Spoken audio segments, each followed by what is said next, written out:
Ladies and gentlemen, visiting you today from her perch in heaven, where she's to the right of Mother Teresa and the left of Diana, Princess of Wales, Anna Russell.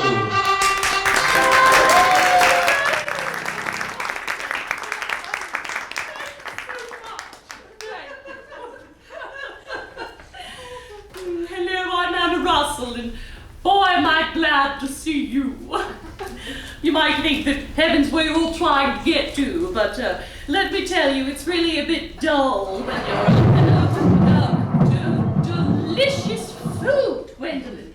Absolutely delicious food in heaven. Sir Anthony has a bit of a temper. Well, as I mentioned, I'm just down from heaven visiting, and if there's a hologram of Maria Callas at the Lyric Opera, it means that death no longer frees you from working on a robust career. So much for saying I'll rest when I'm dead. Although I did do 4 farewell tours in my lifetime, so I suppose that a 5th makes a certain sort of sense. At any rate, I realized, since I kicked the proverbial can in 2006, many of you likely have no idea who I am. So I'm here to educate you. I was born in London, the one in the UK, but many often confuse that with London, Ontario, due to my great love of Canada. For me, I don't care which London you choose, as long as you note my sunny disposition. My father was an enthusiastic pianist, and my mother was always interested in music. I went to the Royal College of Music, where I studied with Ralph Vaughan Williams, Arthur Benjamin, Sir Hugh Allen and the like. As a careful student of the operatic technique, I am happy to say that at any given time, most of the world's greatest teachers have completely ruined my voice. It was around the 3rd year, after I graduated, that I began to see the comedy in opera.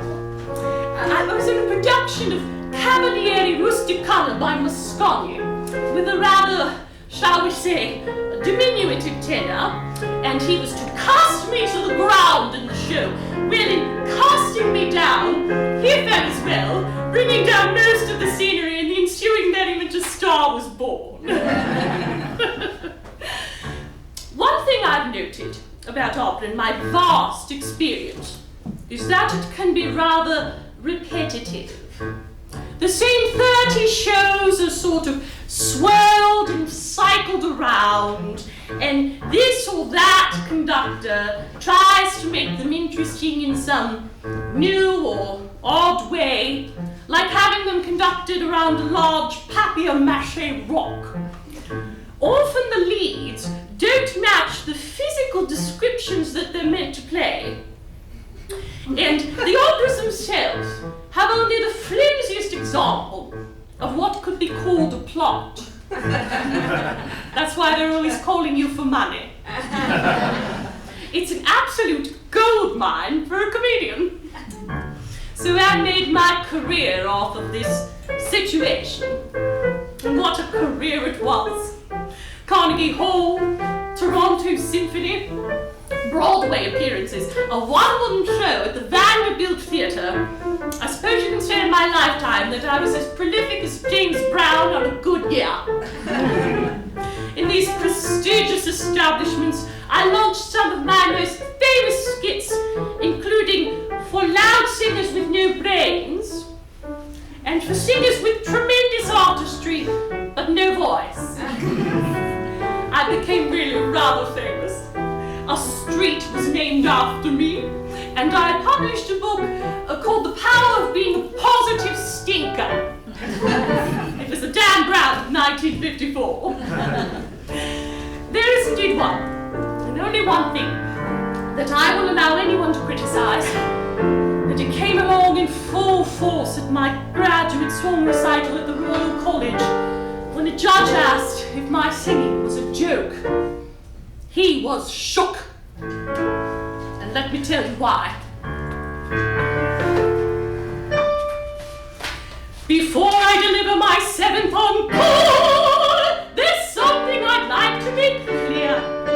They say I've given pleasure to millions or more. They say that my singing hath solved the great war. When I sang to the troops in the rear, I'm a dame with a name at the peak of my fame. I'm known as the Empress of Song. The critics, bravo! And the critics should know, but I cannot help feeling they're wrong. I'm lauded, applauded, recorded, but haste! There's a musical flaw that they seem to have missed. That they seem to have missed. That they seem to have missed. I'm tone deaf. Music means nothing to me. It's only the way my accompanist plays that makes it appear I'm in key. Thank you. Stone tone deaf. Musically DEAF. I stand by my pianist watching her face, for she's told me to start when it comes to the place where she'll give me a whacking grain in the bass because I'm tone deaf.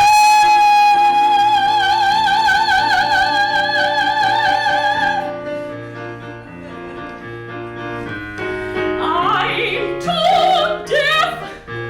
Never could understand pitch.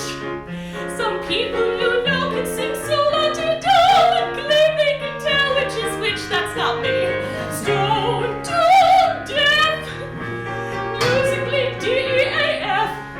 Lin Miranda once said, now I know that it's rap, but that doesn't mean that it should sound like crap. So you're going to have to land somewhere on the map because I'm tone deaf.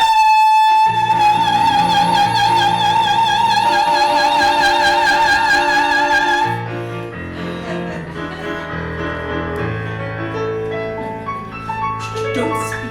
Don't speak. My technique is perfect. Now repeat after me.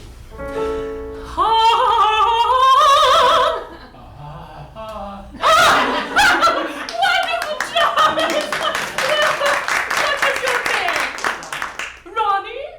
Oh my, a round of applause for Ronnie. Oh, what a wonderful job. Where are you from?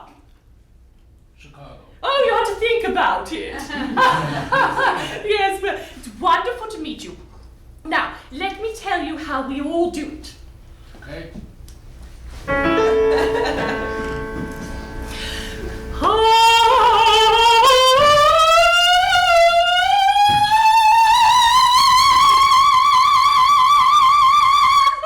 You're welcome.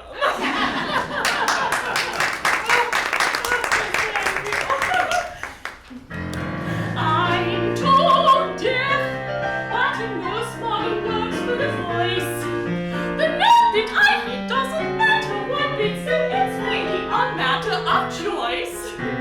Stone tone deaf, musically DEAF.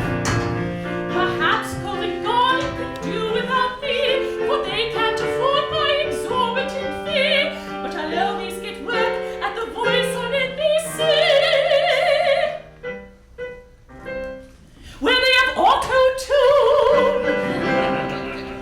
Because I'm tone deaf. Yes, I'm tone deaf.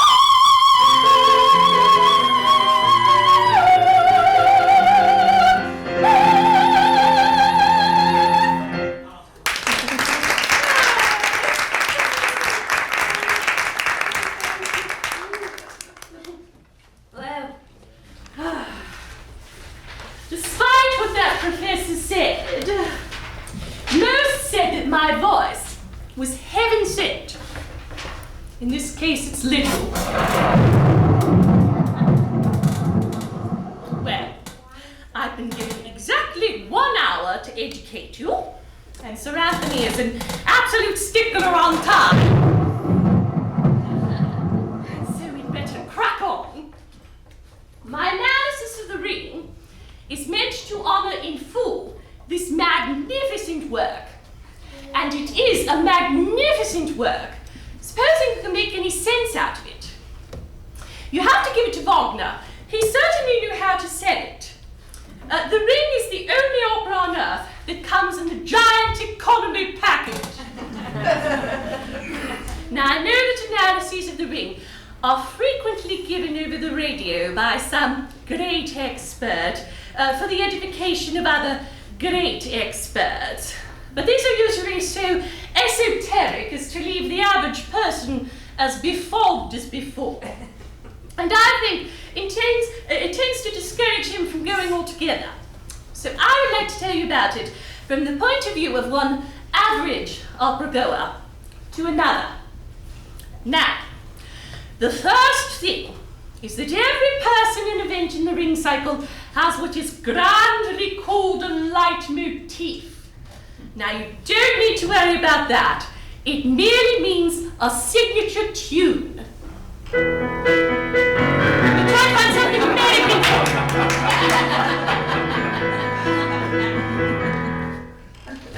it. The scene opens in the River Rhine.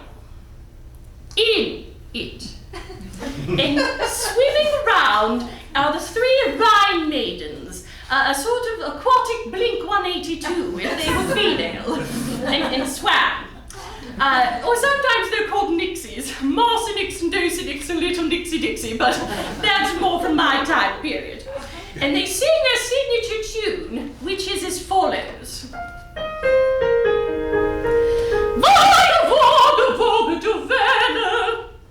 I won't translate it because it doesn't mean anything. The Rhine maidens are looking after a lump of magic gold. And the magic of this gold consists of the fact that anyone who will renounce love and make a ring out of this gold will become master of the universe. Which means that Trump will certainly go for it in 2020. Sometimes it's quite nice being dead. And before any of you ask, I cannot take any of you back with me. Sir Anthony's a total stickler for the rules.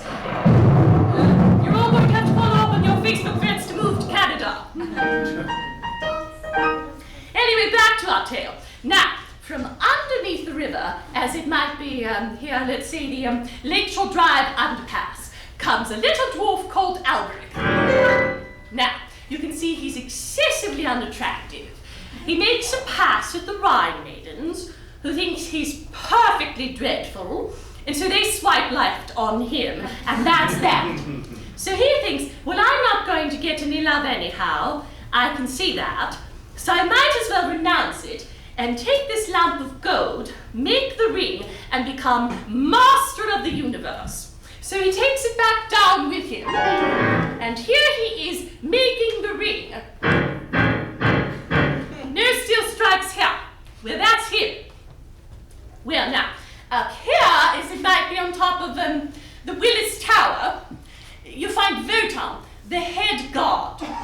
And he's a crashing bore, too. Well, he and his wife, Miss Frika Wotan, have a castle built for them called Valhalla.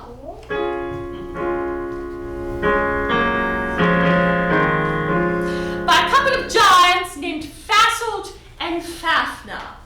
Well, of course, these giants want to be paid for building this castle, and part of the Giants Builders Union scale consists of this magic ring that Alberic's made. So Wotan goes all the way down from where he is to Alberic and takes the ring away from him. Well, of course, Alberic is simply furious. So he puts a terrible curse on the ring.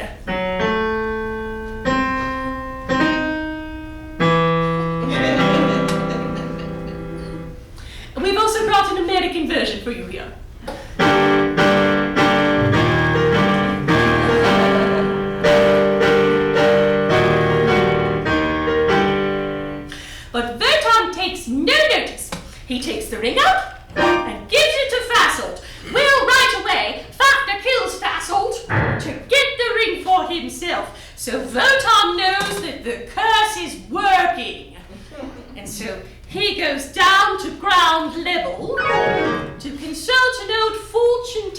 friend of his called My Friend Erda.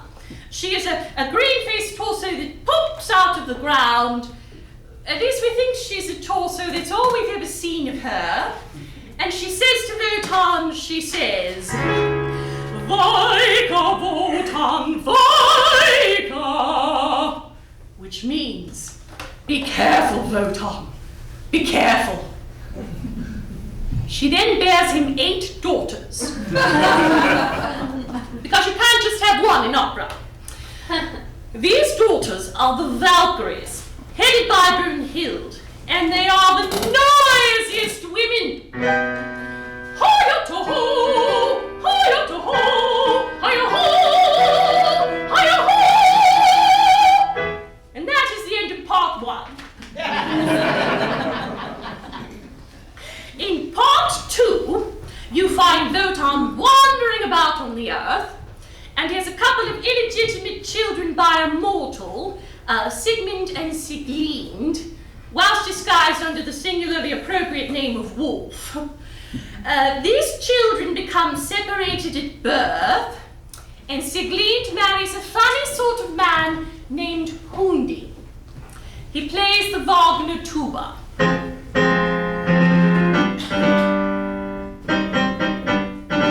He plays it very well. You wouldn't believe how well, Ronnie. He also has an ash tree with swords stuck in it growing through his living room floor.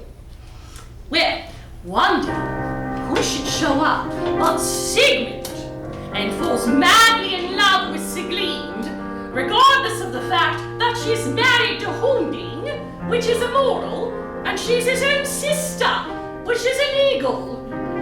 Well, it's fine on HBO, but it's a bit suspect anywhere else. That's the beauty, though, of grand opera. You can do anything so long as you sing it. And after having given Hunding a Mickey Finn so they won't wake him up, they certainly do sing it. Du bist ein Ländler. You get the point. Yeah. Once they've got that off their chests, Sigmund pulls out the sword that's stuck in the tree that grows in the house that Hundig built, and they run away together.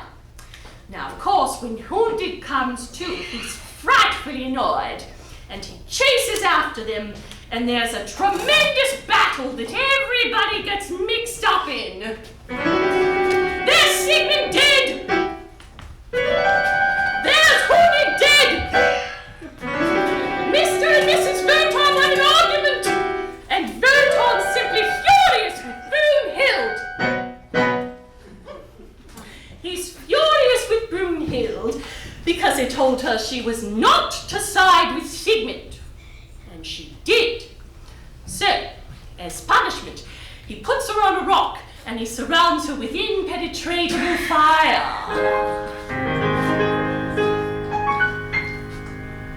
And that's the end of part 2. Does anyone need a bathroom break? Oh, wait, this is Wagner. Not even the singers get one. Well, Ronnie, have you been paying attention? Yes, because we have a pop quiz now to see what you remember. No, just kidding. Isn't this a gas? He's ready, though. Do you know a lot about opera? Yeah. Oh, my goodness. Well, I have tickets for the ring in the spring. Oh my! So, do you all know that the Lyric is doing Gata Domino this coming year? And it's the year Sir Andrew Davis is leaving as well. Oh, it's terrible. So you have tickets for it? Yes. Oh, wonderful. Well, I'm very much hoping that this can be a part of it when it goes up. We'll see. Actually, part 1 is the first opera I ever heard. Oh my goodness. You know, I'm just going to ask you to come up here and finish the show, and I'm going to sit in your spot. How does that sound? You know so much. I'm just kidding. I think you're perfectly wonderful. You know more than a reasonable amount, Ronnie. A wonderful, wonderful job. I've heard Anna Russell's ring on the radio several times, and I had to come today. She really did a very good job putting that together back when she was alive, but I am her as well, so now that I'm back, it's wonderful to think about. about all of the different things you can do to make it more applicable to today. So let's move into part 3. Part 3 is devoted to the growing up of Siegfried, the child of Sigmund and Sieglinde, and he's very young, and he's very handsome, and he's very brave, and he's very strong, and he's very stupid. I believe you can see him in this season of The Bachelor. There's not too much you need to know about this opera, except that Wotan comes down and plays 20 questions with him, and that Siegfried gets the ring. Raise your hand if you remember the ring. Smashing! Well, he gets the ring by killing Fafnir the giant, who's turned into a dragon in this opera. Don't ask me why. Then a little bird tails him and he finds Brunhild on the fire-surrounded rock. Well, now he's never seen a woman before, so he doesn't know what she is. But he soon finds out, and they go in for some very competitive singing. The type of thing, anything you can sing, I can sing louder. And this is the sort of tune.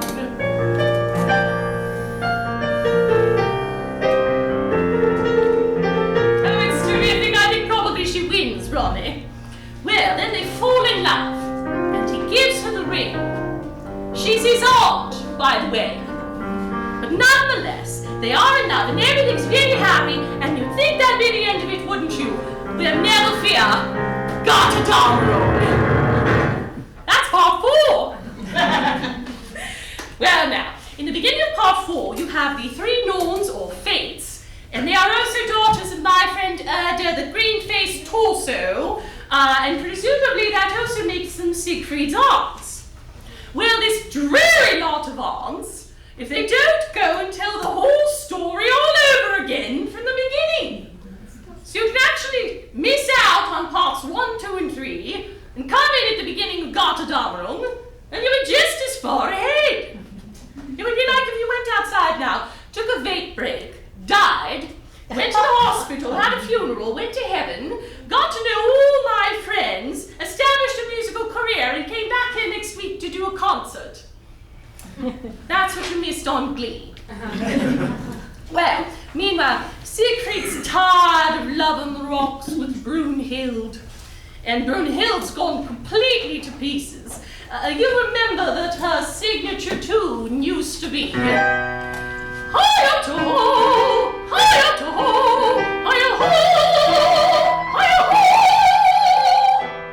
Well, now it's changed to this.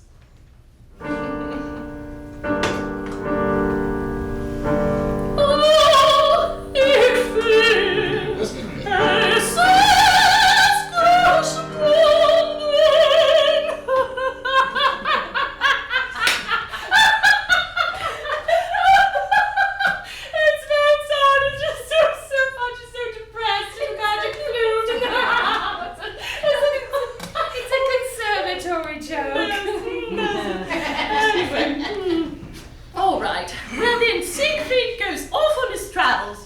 and he meets 3 people, Gunther and Gertrude Gibbage and the half-brother Hagen, whose mother was a Gibbage, but whose father was Alberic the dwarf. Raise your hand if you remember Alberic. Ha! Topping! Well, Hagen greets Siegfried to the same music as Alberic's curse.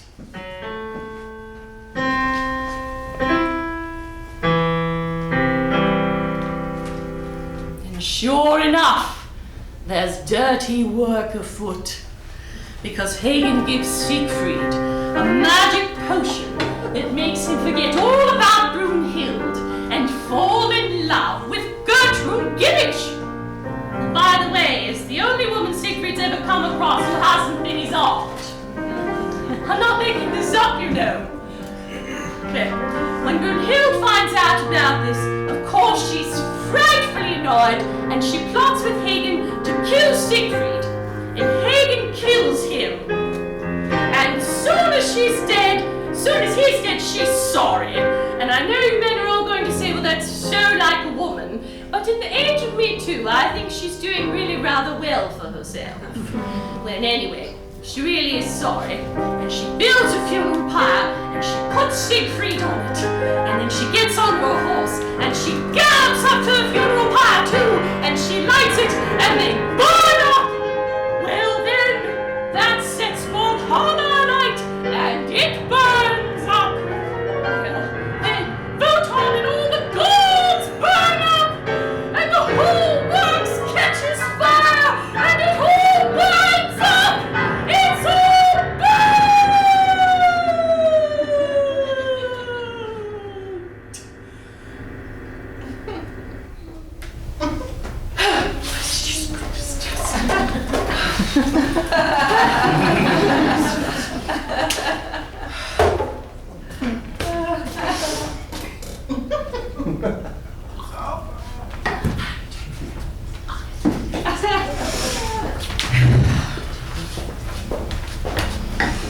Well, then the River Rhine overflows its banks.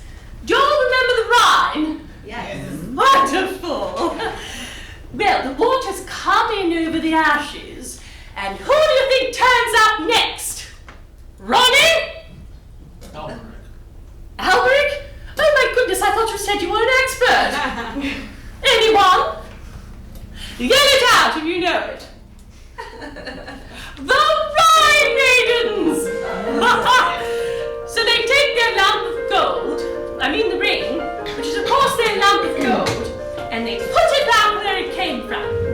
And after sitting through this whole operation, what do you hear?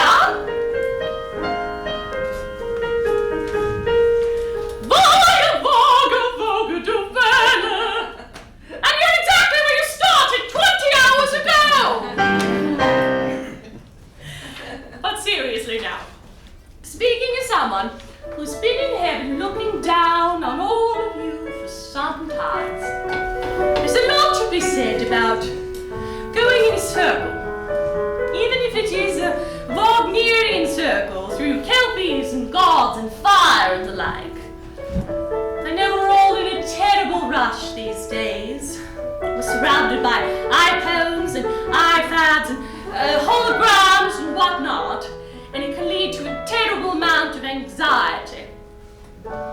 Each moment seems like there's a new alert about this or that terrible thing. Sometimes when you're distracted, life can pass you right on by. I often find the best learnings come from sticking to something through the good times and the bad. Sometimes it's not about the beginning or the end, but making the best of the time you have on the circle round. So enjoy your time here on this earth. Because let me tell you something, once you're up in heaven, it's very hard to get back.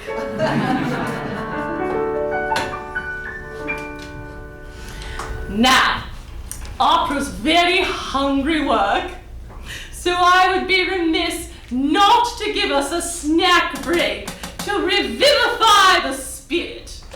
I brought you all a little palate cleanser here in the form of a lovely little song that I've missed greatly now that I'm stuffed up into the celestial glass cabinet of dead personages in the sky.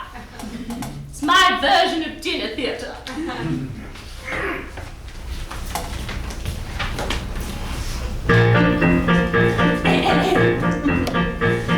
Ladies, the minutes will soon be read today. The garden club and reading class, I'm sure, have much to say. But next week is our culture night, our biggest, best event. And I've just made a dish for it you'll all find heaven sent. It's my lime jello marshmallow cottage cheese surprise.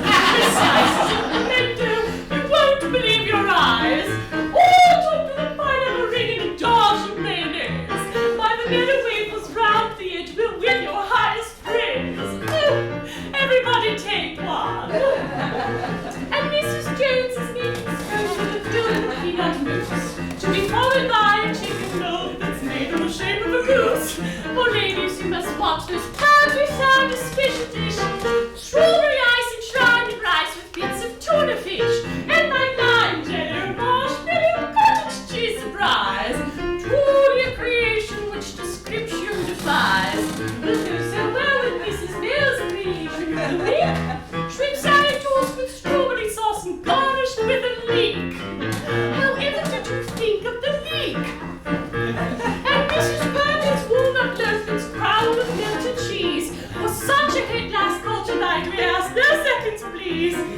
Now you must try her hot dog pie with candied mushroom slices. Those ladies who resigned last year. They just don't know what nice is. But my lime jello marshmallow cottage cheese surprise. I did not steal the recipe. It's lies, I tell you, all lies. I'll grant award a secret hat and a salmon sequin gown for any girl who tries each dish and keeps her whole lunch down. Yes, well, when I was correct, I'm sure you all are waiting for our biggest news dessert. If not of things and molds and brings your diet to subvert, you must try our chocolate nail cake on a peanut brittle base, with slices of bananas that make a funny face. Around the edges, peppermint just swimming in peach custard, with lovely little curly cues of lovely yellow mustard. Oh, but if all this is too much for you, permit me to advise more lime jello, marshmallow, cottage cheese surprise. I've made hips!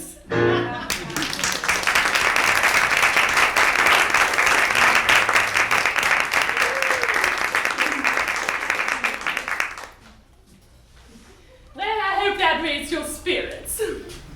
You've certainly raised mine.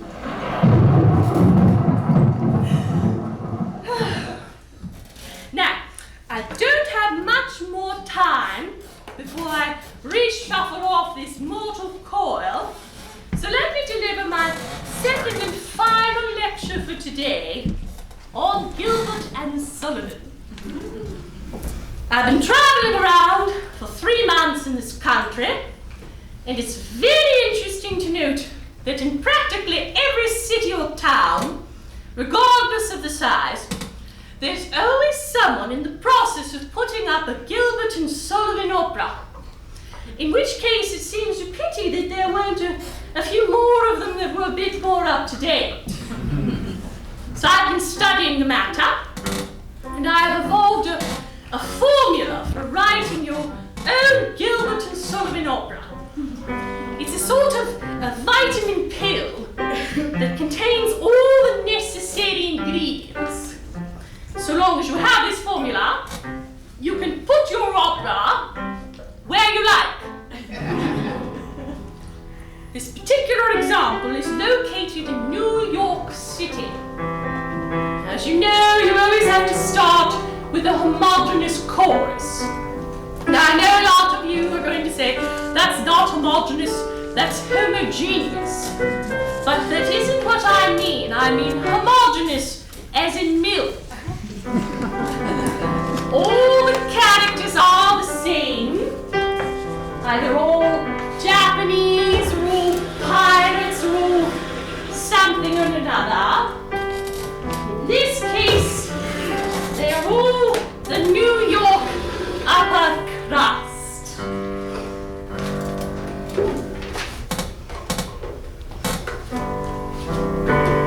This is the chorus hatch.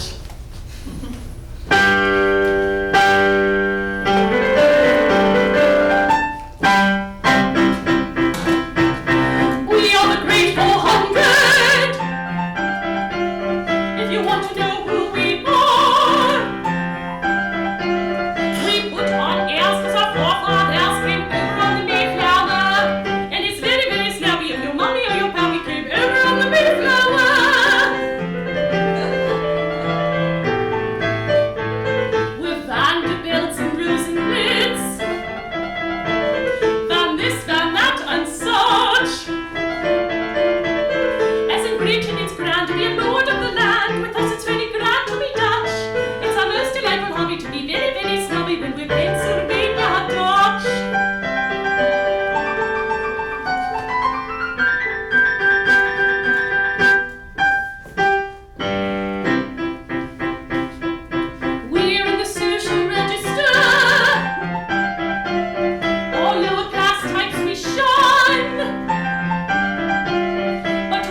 one.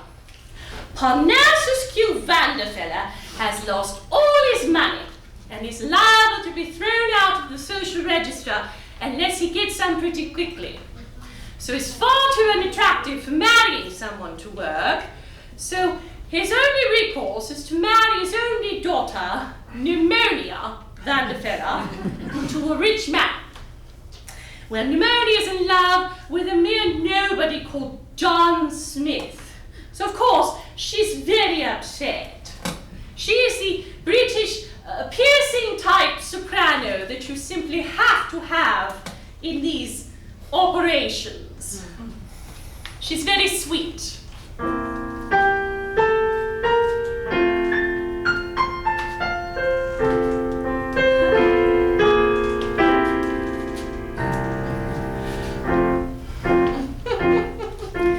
Treacherous heart that led me astray, filling my life with consternation. My dear papa, how can I betray by marrying a man below my station? Ah, happy I'd be to wed him, I know, if I weren't so grand and he weren't so low. I'd marry him still and strive to ignore his lonely estate. If he weren't so poor, I'd marry him still and strive to ignore his lonely estate. If he were not so poor.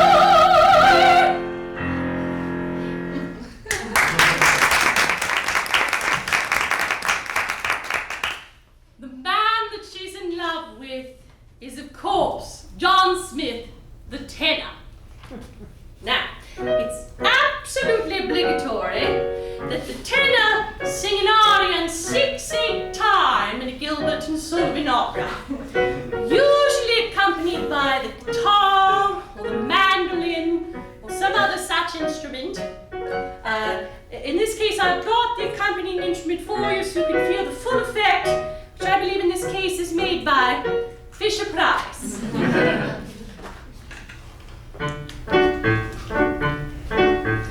If you want to woo a fair maid, you must concentrate on her papa. If he doesn't like you, your chances are not worth a cent. Things would be so different if they were not as they are. If I were more demanding or she were less obedient.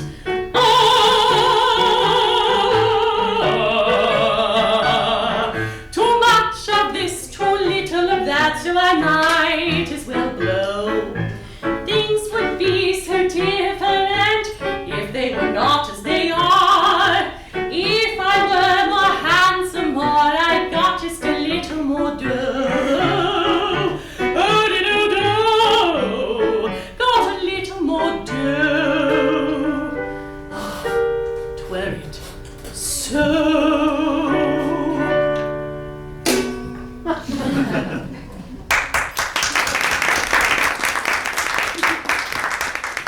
Now, the man that she's going to marry is going to be Claude Billy Bunyan, the rich tycoon. He is the little man that prances around and sings the patter song. And here, assisted by the chorus, he tells how he became the rich tycoon.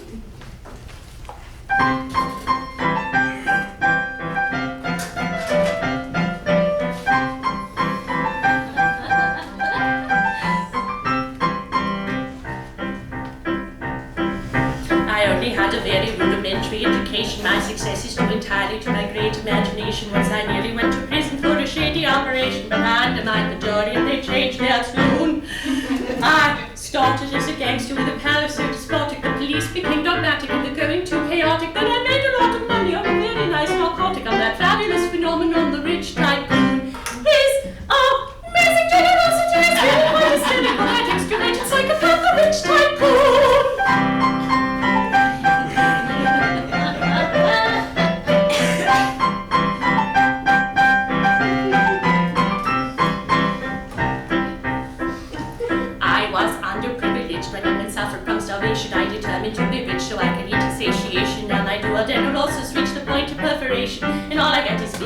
dark red spoon. I got mixed up in politics and found it quite delectable. I did a lot of chiseling in manner undetectable, and now I'm so conspicuous I'm forced to be respectable. It's really very dull to be a rich tycoon. His political connections have become so widely publicized, he's forced to be respectable, the rich tycoon.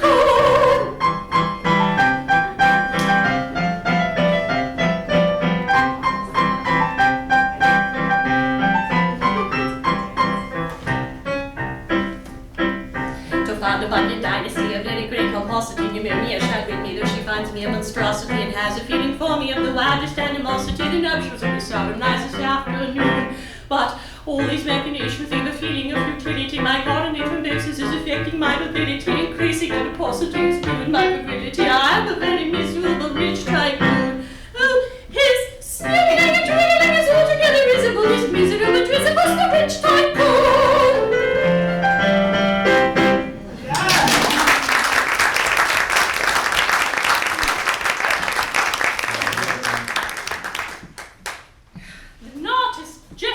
To be tied when who should come along but Dandelion. She is the large, fat contralto with a voice like a foghorn that you simply have to have in these productions. She is currently the Vanderfeller's publicity woman, but she stops the wedding because she has a confession to make, assisted by the chorus.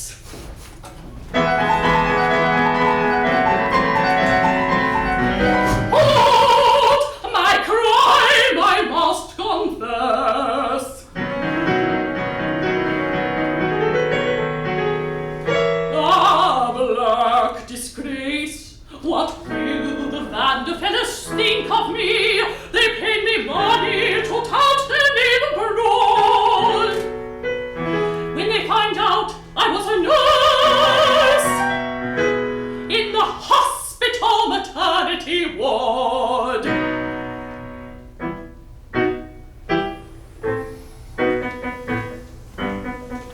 The newborn babes entrusted to my care all are like bright red, no teeth, no hair, but one I knew was little baby Bunyan. He'd a birthmark here, just like a Spanish onion. He'd a birthmark there, just like a Spanish onion.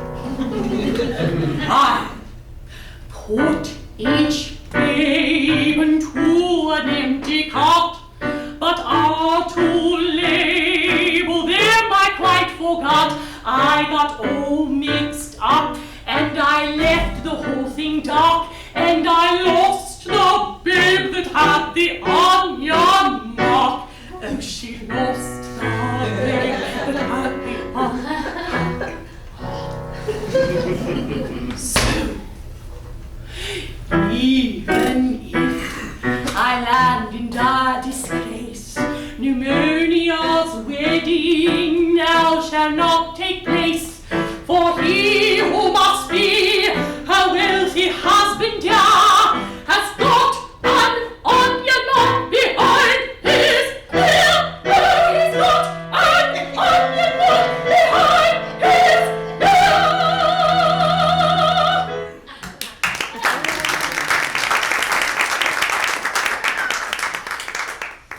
Well, naturally, they find that John Smith has an onion mark behind his ear, and he really is Claude Belly Bunyan, and the marriage can go on as arranged. And the little fellow that sings the patter song is always made to marry the big fat contralto at the end. So then you have the bit where everybody sings a sort of chorale business, and then there's a total free-for-all at the end. I am the one, I have an onion mark behind my ear. Our ecstasy, his soon will be my wealthy husband dear. This marriage would have been a sham, I'm glad that I'm here, and I really am delighted as can be. I hope I'll be delighted when the times it's really to know that in the end he has to marry. Ha ha! Me! Now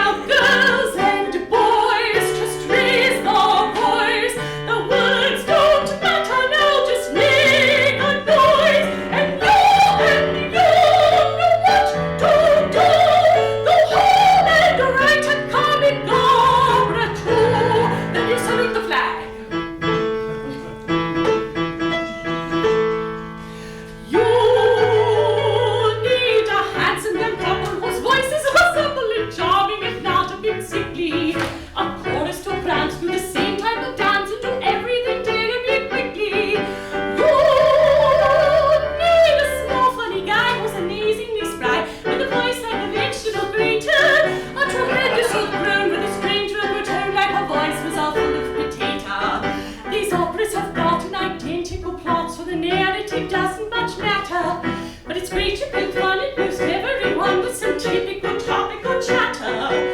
You can get rid of frustrations and wild operations, lampooning each thing that displeases.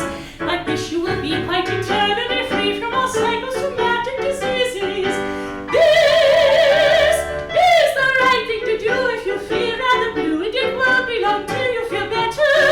So if you're psychotic or rather neurotic, or if you've a notion you're far too emotional, if you're in pain and you're feeling this pain, get it out of your system by writing a popular novelette. And novelette. Dance! This is very traditional. How am I doing, Bonnie? Let's do 12. Oh, come now, 12. Very good. No, you 12. Yes.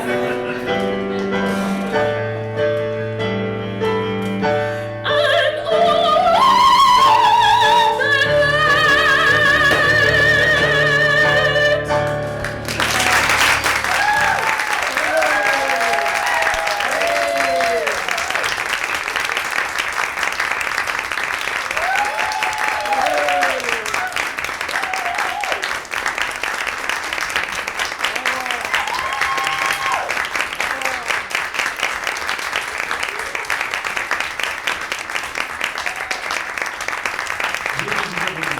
Returning to heaven, post a wonderful performance.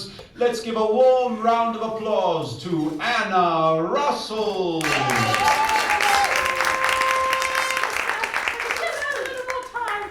Ladies and gentlemen, returning to her perch in heaven alongside the Dalai Lama and someone else boring, let's give a warm round of applause to Anna Russell.